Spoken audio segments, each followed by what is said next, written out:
Couple of minutes late. Hope that's okay. It is 8:02 on a Tuesday morning. It is September the 13th. This is Coffee Talk. I'm first morning meteorologist Eric Burris. We're going to be chatting about everything there is to know regarding our local weather, the tropics, hopefully getting your day started off on a bright note. Top two things that we're monitoring. First and foremost, we've got to know what today's going to bring, right? So we'll be timing out your showers and your thunderstorms, but also could there be some trouble in the tropics? Interesting. A piece of the weather pattern we identified back on March the 1st is seemingly coming to fruition in our long-range forecast. Yeah, we're going to look at all the model data from it, look ahead, see what's doing, and of course, how it could interrupt the overall weather flows around Central Florida. We've got you covered. But let's just look outside. A place I'd probably like to go today if I had my druthers, which is the tourist district. There is Spaceship Earth there in the foreground. You can see Test Track on the left. Looks like, is that Mexico there on the left? Guardians of the Galaxy, I think that is on the right. It's a beautiful start over at Epcot. We do have some kind of low-hanging fruit, some low clouds around, but it's not too bad of a start. Temperature-wise, of course, we're cycling that on the bottom of your screen, but we're in the mid-70s around Central Florida. Lower 70s up around Palm Coast. The rest of us just a little bit warmer. Here's a look at our first warning Doppler radar, and there is some rain to track. Let's zoom in here to Marion County. Thankfully for now, we've not seen anything too intense, but there is a nice heavy downpour there around Denell, and I just want to look at our velocity channel on the radar. Okay, nothing too bad. Just a little pickup of little bit of breeze in there in that heavier cell. I just want to check. All right, let's lapse this and see where it's going. Kind of working through Denellen Fellowship. Citra, Anthony, Reddick. Can't rule out some of this rain impacting you this morning. Thus far, it has thankfully been hanging just outside of Ocala and for most of the I-75 drive. But notice it's all coming in from the Gulf of Mexico, and there's more where that came from around Crystal River. Of course, it's Levy, Citrus, Hernando counties, and then even off the shoreline there into the Gulf of Mexico. There's more, even a little bit of rain coming in around Pinellas County. So already starting with some showers. It's an earlier start to today's rain, which is going to lend itself to, again, kind of western showers the first part of the day, and then thunderstorms moving into the metro and our eastern communities through the afternoon. So that's where that 10% coverage of morning rains comes in, right? 10% through late morning, and then into the early afternoon, we'll kind of build on that theme. 40% coverage of storms, 3 p.m., 60% through 5 p.m. So showers and storms definitely working through our forecast area once again today. Connie, good morning to you. Susie, Taylor, how are you? Vanessa's Life over on the YouTube, good morning. The 20-second pattern, Jennifer says. It's the Florista that we're talking about in the tropics. Lisa says, crazy weather night in Claremont. 19 power poles snapped in half. Seriously, I saw something about that on the news this morning, but I was doing something else. I was in dad mode, so I have no idea exactly what I was doing. A combination of probably 4 different things. Yukon, good morning to you. If I don't respond individually, I apologize. Can't shake COVID and lungs feel heavy. Just take it easy, Yukon. I'm sorry to hear that you're a little under the weather. Feel better. Take it easy, huh? I'm sorry. Shauna, good morning to you. Kenneth, good morning. Taylor, it looks like it was going to get down in Daytona yesterday. Got a small shower around 6 last night. Oh, you almost got the heavy rainfall, right? Almost got there. Anne-Marie says, chat not working? Yeah, I see the chat just fine. I see 300 or so of my closest friends already hanging out.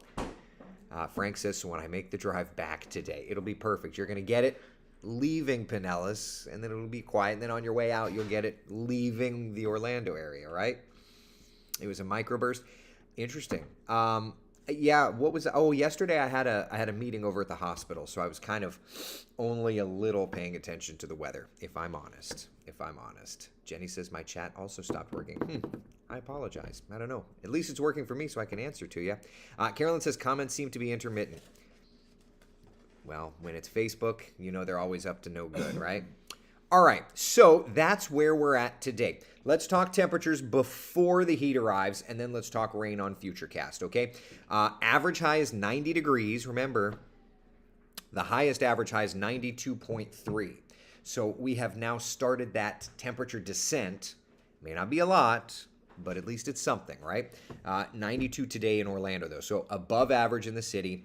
90 degrees in Leesburg, 87 degrees in Ocala, upper 80s, lower 90s back over the I-95 corridor. So we do have a little bit of that around. All right, so there's Futurecast showing those showers, kind of hit or miss in our western spots this morning. Certainly if you live out in Marion, Sumter, you're going to have more clouds than, say the rest of us. And then there's 2 p.m. kind of seeing some of those showers getting going, moving out east. Some of those showers turning to thunder showers. And then through 6 o'clock, Futurecast at least hinting at the nastier storms, the heavier downpours being out over Brevard County, and then gradually kind of slowly fading from there. That is of concern for tonight's planned Falcon 9 rocket launch. It's definitely not allowing for the best scenario, we'll say. So for tonight, officially going for a 60% probability of good weather for this thing. It all depends on not only when the thunderstorms collapse, but remember, the rains have to clear out. You have to clear out the debris clouds, the big anvil-top thunderstorms off the shore. You need a 10-mile window because, and we talked a lot about this during the SLS Artemis 1 launch coverage, which we have a new date, by the way. But remember, as a rocket stands, it's fine. You have 600-foot tall lightning towers around it, or give or take, depending on the pad. As it's accelerating through air, though, think about it. It's going from 0, it's not quite light speed, right? But it's going from 0 to faster than the speed of a bullet. 22,500 or so miles per hour. So you're going from 0 to 22,500 miles per hour. So what ends up happening is you generate friction through the air, as incredible as that is. Now, it's highest, obviously, when you're low in the atmosphere and the air's thick, but that can actually generate its own lightning. So we have to remember, you've got to be in an environment with low static charge, with, the clouds have to be cleared out enough so that as you're going through that interface of exiting Earth's atmosphere, you don't generate lightning, which could, of course, strike the rocket. And if you're curious, I mean, this has happened. If you go, I'm not 100% sure, but I'm 99% sure if we were to go to YouTube, you could actually look up rocket launching lightning, something like that, and you could see a launching rocket get struck by lightning, which is obviously, when you're talking about, like 1 million pounds of fuel, it's not exactly something that you want to do, okay? So that's that for today, all right? All right, but if you're heading to the attractions, you're not going to generate your own lightning. Lightning could be generated around you. Magic Kingdom, for example, opens up at 9 o'clock this morning, runs until 10 p.m. Just watch for those afternoon showers and thunder showers today. All right, friends? All right? That's where we're at locally. Not too bad. Just another opportunity for these showers and these thunder showers. Facebook is blacking out chats from time to time. They've also stopped weather warnings.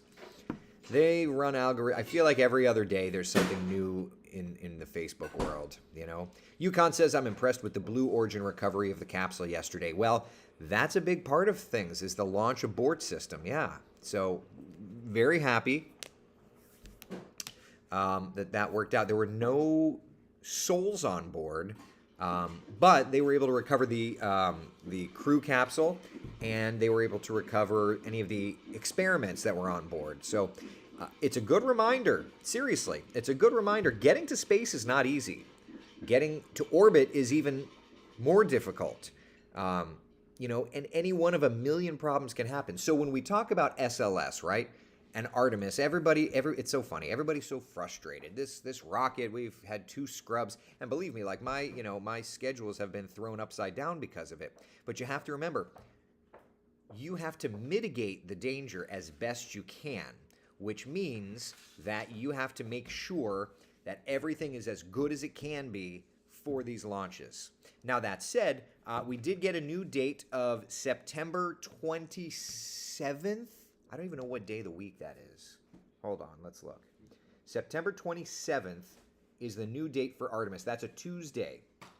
So we'll be hanging out, I have a feeling, all day on that date.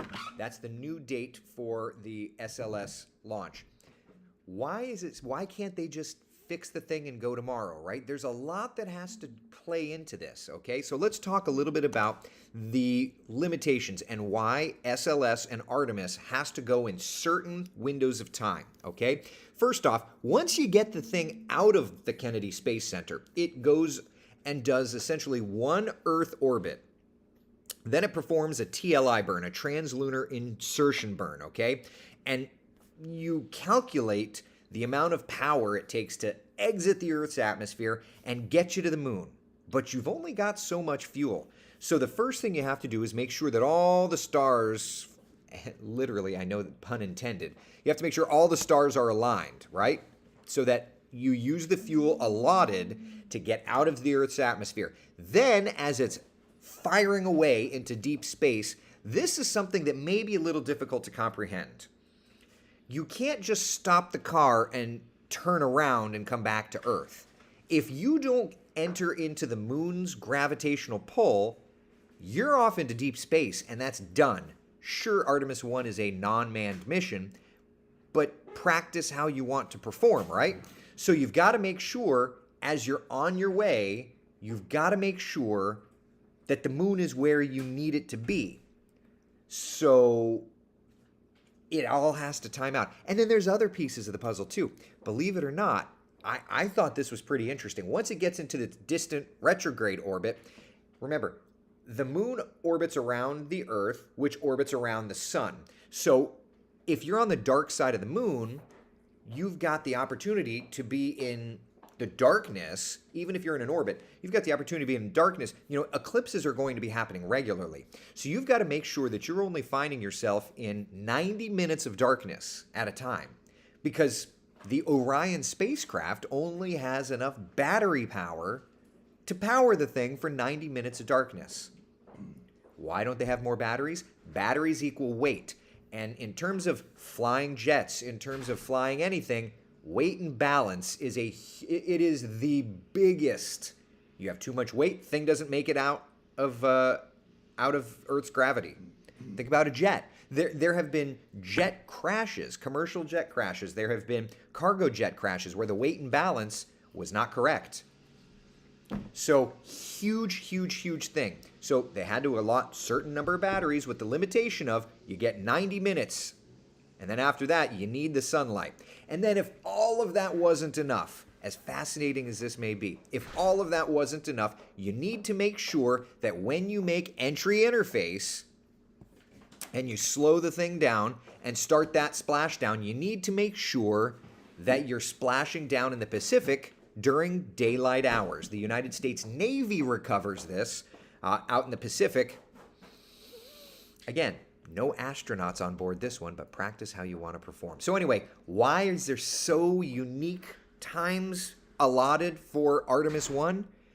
Because of those 4 ingredients. And then there's so many other pieces like the range, how SpaceX launching, like Crew 5 is in the way as well. So there's all these other little interesting pieces. So went off on a little non-weather tangent, but just so that you know, that's why there's such specificity when it comes to the launch dates for Artemis. So we're targeting the 27th, and if the 27th doesn't work, I believe it shifts to the backup date, which is October the 3rd. What day of the week is that?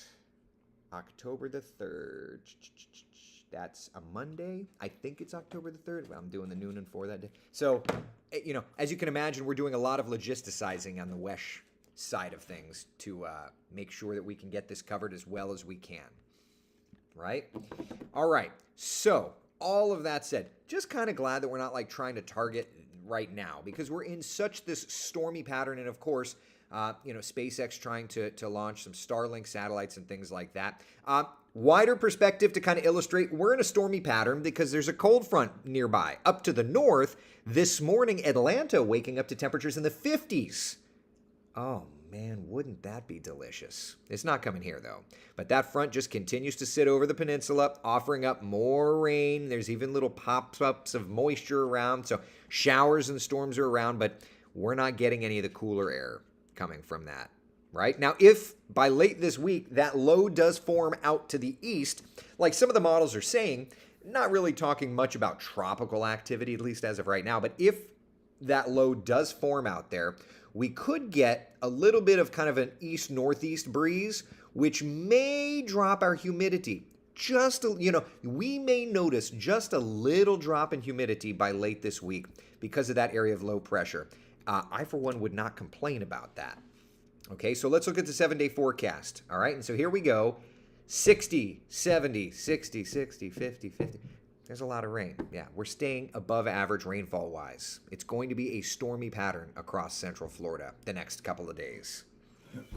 It is, it is. Before we get to the tropics, any other questions? I see your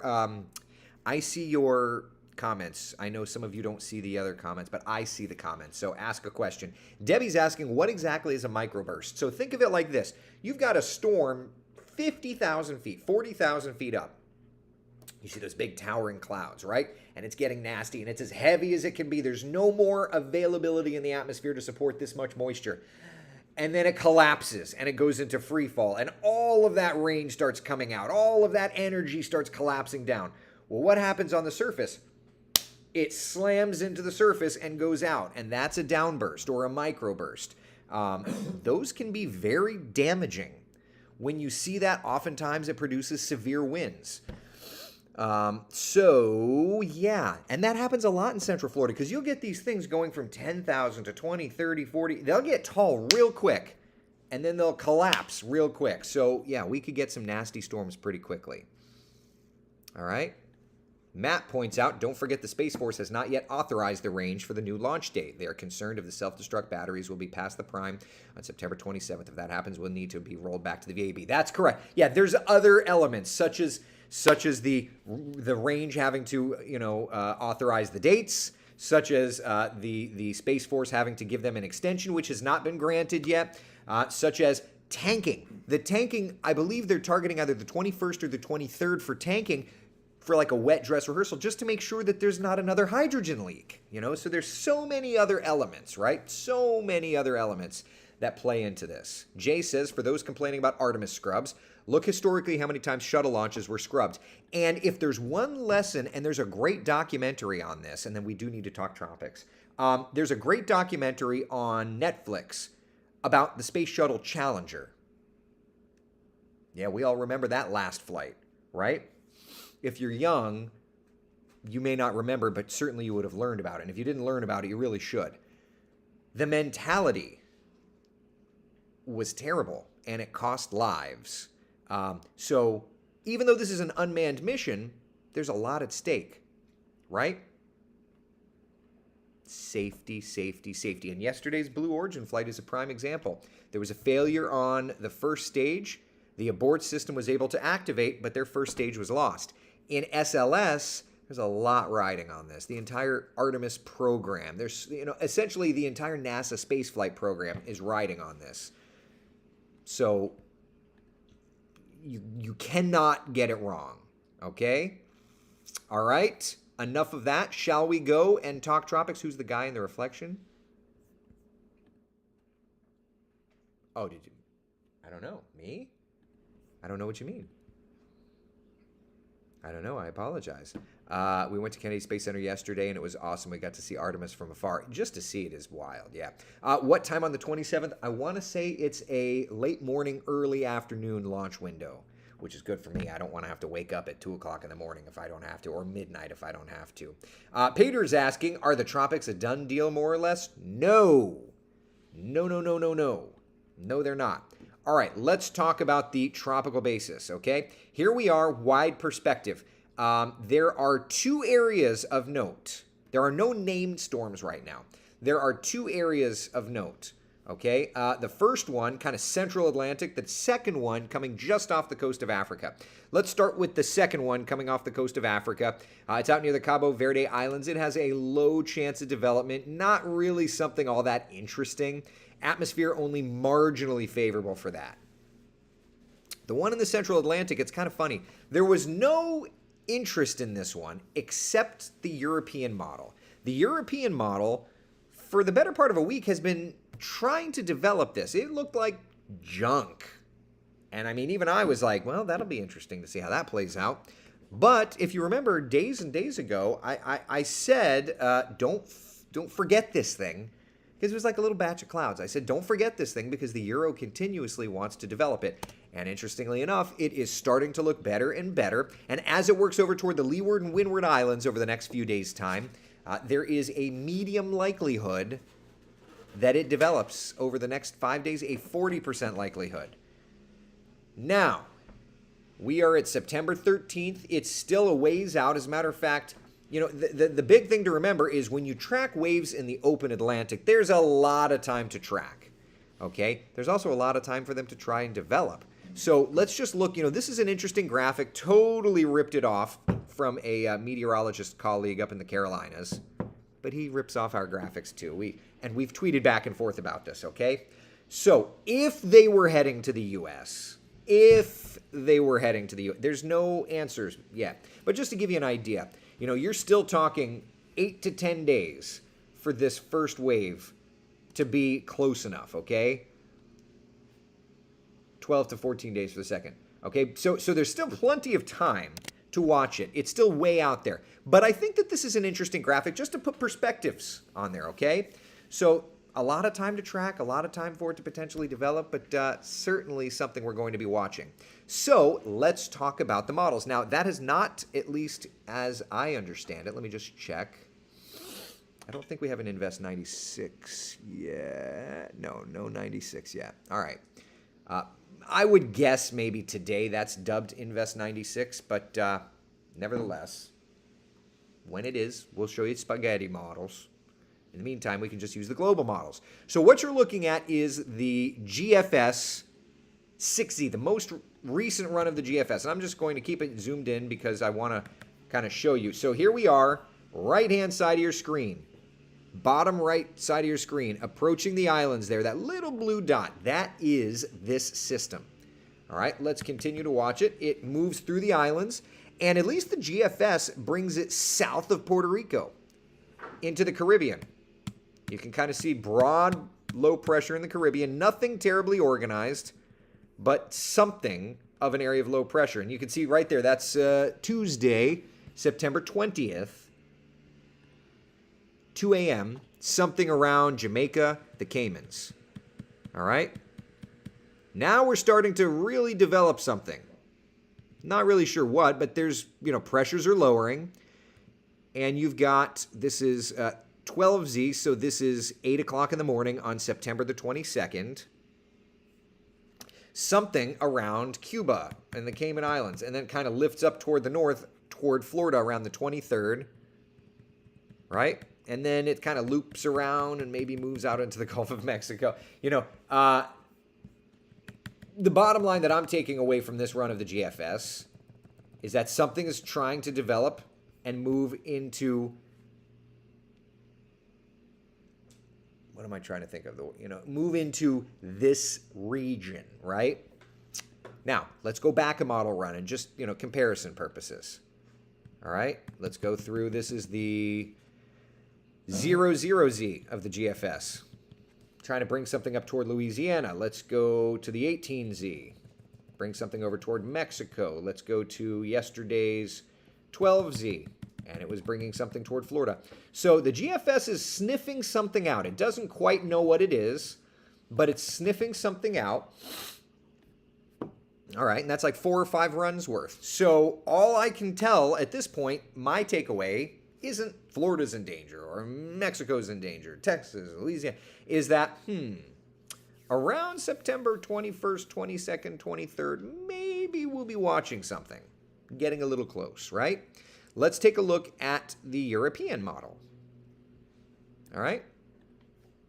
Let's see what it's showing. This is the 6Z, and there you go. Bringing something toward the northern Caribbean islands there. There it is, very near the United States and British Virgin Islands. That's 90 hours out, so we have to switch from the 6Z to the 0Z because the 6Z only goes out so far. All right, so the 00Z brings it basically right over the Virgin Islands, right over Puerto Rico, tries to develop it over the Dominican Republic and Haiti. There's the Turks and Caicos Islands. And that's as far out as it goes. But you've kind of got two little waves there. Now we can extend this on if we look at just the control run of the model. Bringing it out and recurving it. All right. So interesting stuff. Let's look at the ensembles, though. All right, GFS ensemble. Let's start with you. A reminder for those of you that are new to Coffee Talk, the ensembles, you have to think of the ensembles as 51 flavors, right? The idea of an ensemble model is it takes the GFS or what have you, and it just runs it like 51 different times. Little different each time. All right, so here's September 17th on the GFS. I'll bring it full screen for you. Starting to see some activity. A few ensemble members. Yeah, you see all those lows around Florida, around the southeast. Not really knowing what to do, but around the 23rd, 24th, 25th, 26th, you've got a bunch of ensemble members trying to do things around the Gulf, the Caribbean, the extreme western Atlantic. Let's switch over to the European. Do that. All right. You can kind of see those waves there all together, and then they spread. So you've got a model kind of guidance spread from like Cuba and the Gulf through Florida, and then all the way out toward Bermuda. All right. So not really 100% sure what's going on there. Certainly that's a ways out. Today's the 13th. That's September 23rd, 24th. So, you're talking 10, 11, 12 days out. That's a ways out, right? So a lot of time to watch. Now, I do want to point out that this time frame does line up to something that we had highlighted on our 2022 hurricane season forecast. This is a part of the pattern that we lovingly called the Floreaster. We highlighted back on November 6th the storm system that moved across from the Gulf Coast through the Florida Peninsula and said that the return dates, given the cycle that we were in, mid-May wasn't tropical but brought us a bunch of rain. Late July wasn't tropical but brought us a bunch of rain. And then late September, 23rd, 24th, 25th, that's late September.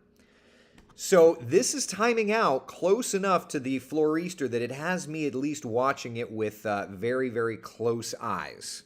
Okay, now, the Floreaster itself kind of generated in the Gulf of Mexico and crossed over the peninsula.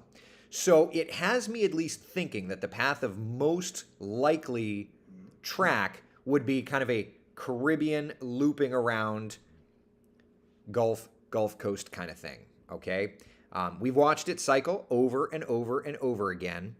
And so for me, that's why, I've been, and if you're watching Coffee Talk, certainly we go much deeper dive into the weather world with this than I do on my broadcasts or even on my social channels in terms of like posting data. Because here, at least we can go in with context.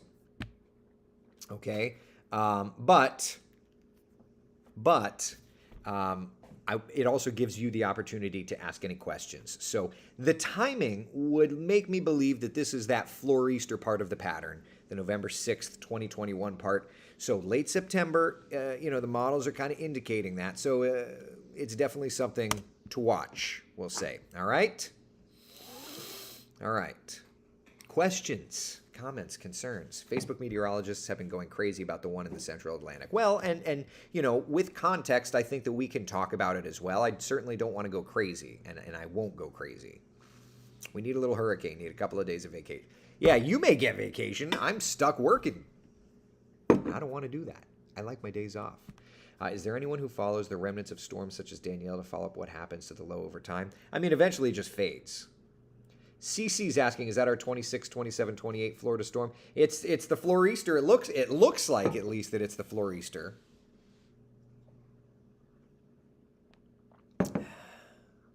I apologize about the chat, you guys. I can at least see your posts. So for what that's worth. Looks like I'm only seeing comments from folks I'm friends with. Yeah, Facebook doing their thing. Kind of good anyway. I have a headache. Let's see here. Yes, the NASA Artemis blog is where you get all that information. 11:37 a.m. Yep. All right. Nice striped shirt. Thank you, Juan. Appreciate it. A florester is a nor'easter off the Florida coast. Yes. And that's essentially what it was in November of last year, which is why we have all called it that. Yeah.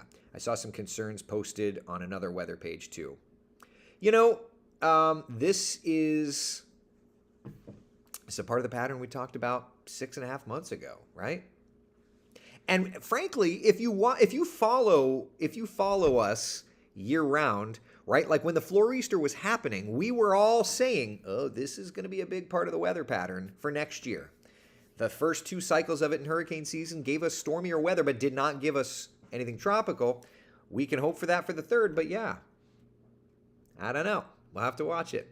Kelly, so basically you're telling me to stop being a putz and get my hurricane kit ready since I've been putting this off until the last minute. I mean, I would say absolutely, Kelly, but I've been saying that for, look, I'm a procrastinator as well, but I always keep extra water. I always keep extra everything just because hurricanes, they don't sneak up on you, but it's like if you're prepared, you don't get hit. If you're not prepared, you get hit. So just be prepared. Then we won't get hit.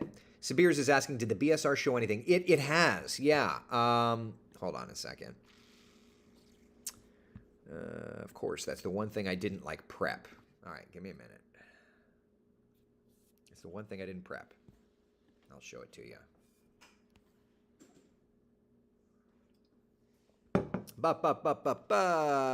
BSR comp. Turn you off. Turn you off. Give me a second, people. You asked for something that's not prepped. That means I have to prep it. And my eyes are old, apparently. There. Stop. Back. Okay. All right. Here's the BSR. And let's just follow to see. High pressure. Right here. You see that there? Look in the Gulf. Do you see it there? Oh, let me move this over a little bit.